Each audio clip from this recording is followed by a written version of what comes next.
raindrops patting the roof gently. I lay here drifting off to sleep, listening to Mother Nature's lullaby. The thunder claps and the lightning lights up the room for a second. I see my closet door slowly open up about an inch. Or was it open? I can't remember. So much has been going on. The days have been a blur. I am so exhausted, too tired to sleep.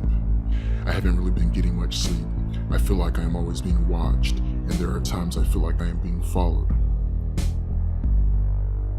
A couple of weeks ago, I accompanied my best friend on a trip back home. I always enjoy coming home. The small town, the pace is so slow. It's simple and less hectic than the big cities. This trip wasn't a trip for fun. It's a trip for my friend to say farewell to her great aunt. I didn't know her great aunt. She was living out of state and passed away at the age of 82. They brought her home to bury her properly. We entered the funeral home. It's a funeral home's typical setup. We walk through the main double doors, a red carpet from the entrances all the way across the room to the coffin. Rows of church-like pews on the left and right sides of the carpet. The great aunt's coffin.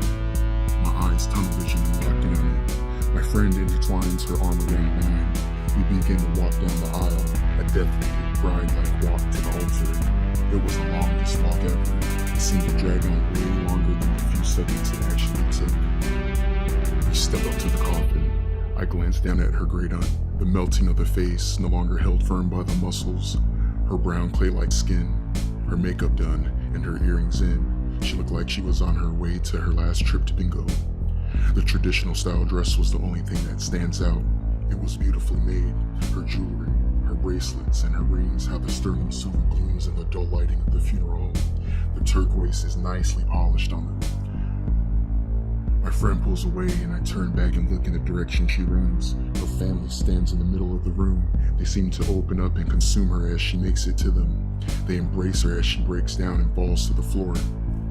I turn and look at the great aunt. I look at her hands. There is one particular ring that just stands out in my vision. It doesn't belong. It just doesn't belong in this coffin to be buried away. I glance back at my friend and her family. They are more focused on her. I turn back and face the great aunt one more time. I inch in a little closer, making it appear as if I'm saying a goodbye. I slide my hand in and wrap my fingers around the ring. The cold of her hands is colder than the ice in that instant. I get chills running down my spine and they spread throughout my body. As time does, it passes. The time spent on that trip fades into a memory. Back in the city, life carries on as usual. Well, it usually does, or well so, I thought. Things slowly start changing. Things start happening to me.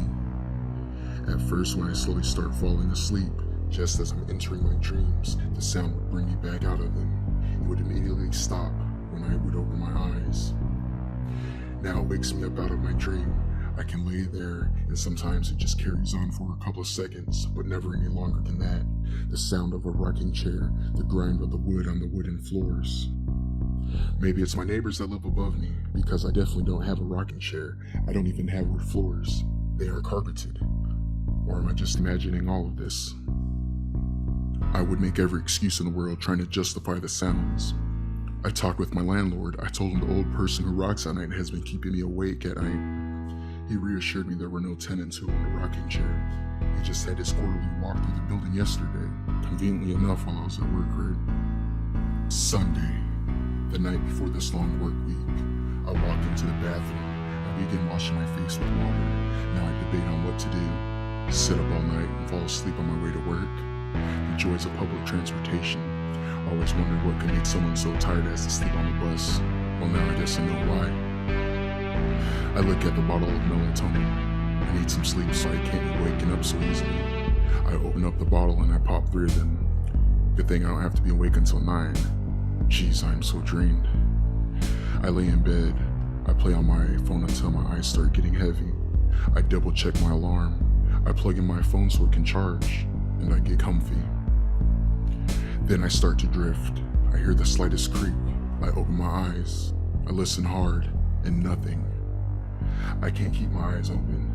They close. I begin to hear the creaking, the slow rocking of the chair. It's almost melodic. I try to open my eyes, but I cannot.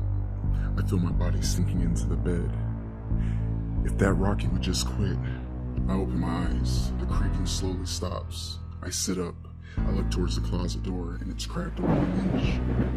Was it open or closed when I lay down? I can't remember at this point. I'm just cranky. I let out a loud, annoyed sigh. I lay in my bed. I close my eyes.